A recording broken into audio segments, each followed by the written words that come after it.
boys, welcome back to a brand new video. And today we're going to be taking a look at a topic that's been talked about quite a bit when it comes to Forza Horizon in general. Might it be Horizon 4, Horizon 5, and that's just how realistic it is. And there's a few points I want to bring up today, so let's go ahead and dive straight into it. And the first thing I want to talk about is actually the traffic itself when it comes to Forza and how realistic they actually made it. Everyone drives, if you don't know, a very specific speed limit. Now, obviously, this only goes for the AIs, as it's going to be very different if players are driving. Not many of them tend to drive the speed limit, but the AI players will either be in a race car breaking the speed limit, or they'll be the actual background traffic without a name above them going an exact speed limit as everyone else, and they yield to proper traffic laws. And the thing that makes this nice is it's actually a little more predictable than, say, Grand Theft Auto or other car games to drive around in traffic and learn drifting in and out of traffic when they're all doing a very average thing. Now, the reason this can get a little difficult is it's hard to predict where cars are going to be and where they're not going to be, but as you can see, they do the exact thing they should be doing whenever there is a traffic impediment. So the traffic is one of the more realistic traffic sets out there in the game. They'll reverse when needed to go around you, and it's not like Grand Theft Auto where their whole goal is to make you as angry as possible. Now, the next thing that Forza got shockingly accurate was all the engine sounds in Horizon 5, and if you don't know the story behind this, what they actually did is they took most of the cars in this game, which is an extensive list of 5 to 600, it's high 500s, and they took them out into the desert or the exact surrounding that you might drive them in, and they recorded the engine sound to its full extent and mapped that into the game. So something you may not have realized in the game is your car's engine is going to sound different depending on what scenario you're driving it, whether it's the wide open desert or you're going through a tunnel.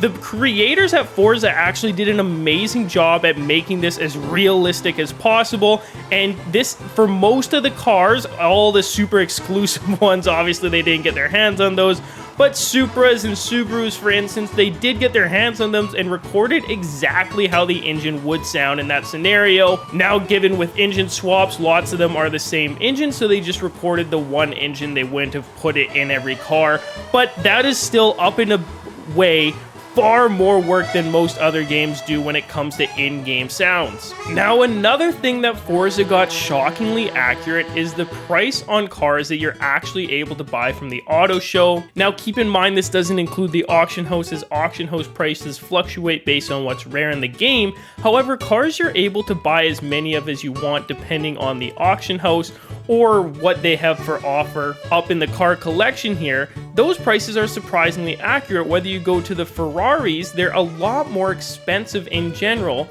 such as a 600,000, or you can even go as high as a 16.4, and I believe there are $50 million cars based on how much these cars have sold for in real life, what's more sought after, and not what's rare in the game. And I think this is actually super cool that they did this, because although the auction house takes its own stance towards it, this makes it its own little section within the game.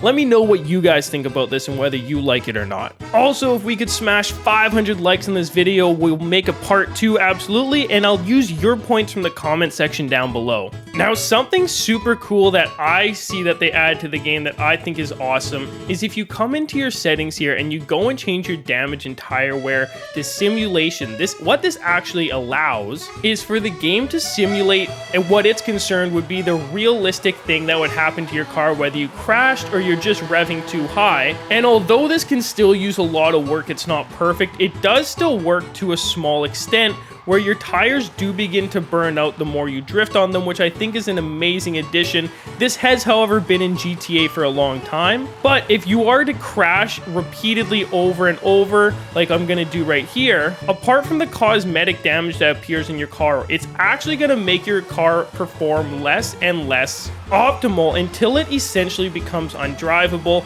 So although they did do a good job with the idea of this, I think it's a little underperformed. Now, keep in mind, they don't want to make the car impossible to drive, because the reason this is mostly used is when it comes into like professional racing and they try to discourage you from hitting walls and everything. But if they were trying to make it as realistic as possible, I think the tires should wear out a lot faster, the car should become indrivable a lot more often, and there's also no point where you can never drive the car again. We'll always be able to go some speed, which is a little bit silly if you ask me. However, the idea behind this concept is one that's very good, and they execute it honestly to the best of their abilities. Now, something that they put into the game that isn't as apparent when you're playing on controller or mouse and keyboard, but was super obvious to me once I started playing on a steering wheel, was the fact that the braking in this game actually simulates very well. And by that, I mean the steering wheel handles how it would in a real car if you were to go super fast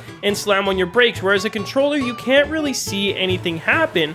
But when you do that on a steering wheel, the steering wheel actually jolts to the side slightly, and it feels very realistic, which I don't know if they intentionally added, but it makes for a super enjoyable simulation driving experience that I wish was some way able to be replicated when using a controller, mouse, and keyboard. However, it just doesn't work out. But on the topic of simulation reality, something I don't actually like that's not very realistic in their game is when it comes to the steering, and the hand over steering is non-existent. And what I mean by that is the hands are locked at the 9 and 3 positions on the wheel, and whether you turn as hard as you can to the left, the hands only go so far, pretty much 180 degrees, whereas in a real car it's generally around 900, and it just feels very unrealistic if you're going first person and trying to use a simulation setup. Now, although this is a minute detail, it feels like something that would be very easy for them to change, and I'm not sure why they haven't. It was something people really didn't like about Horizon 4, but that being said, it is still something super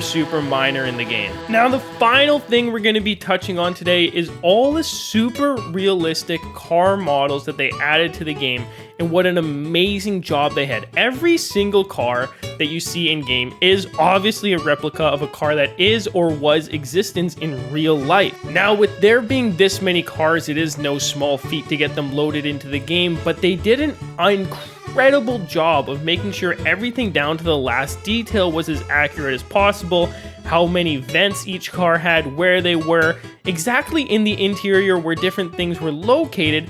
Everything is super specific and comparable to the real life model of this car. Now, I don't want to imagine how long this took in the game for them to do, because it's an insane amount of detail, but it's something I feel like doesn't get appreciated enough, especially when we see similar cars in GTA, but don't take time to realize how many details those are lacking, and what an incredible thing it is to hit pretty much every single one. But anyways, boys, that's pretty much gonna wrap it up for this video. If you made it all the way through to the end, let me know with a comment down below. Turn on those bell notifications if you haven't already so you never miss an upload, and go ahead and smash that thumbs up and see if we can pass 500 likes on this video. I know it's a large ask, but comment down below things I missed or didn't have in this video that you think should be in the next one, and I'll be sure to include them. As always, we'll see you in the next video. I'm out. Peace.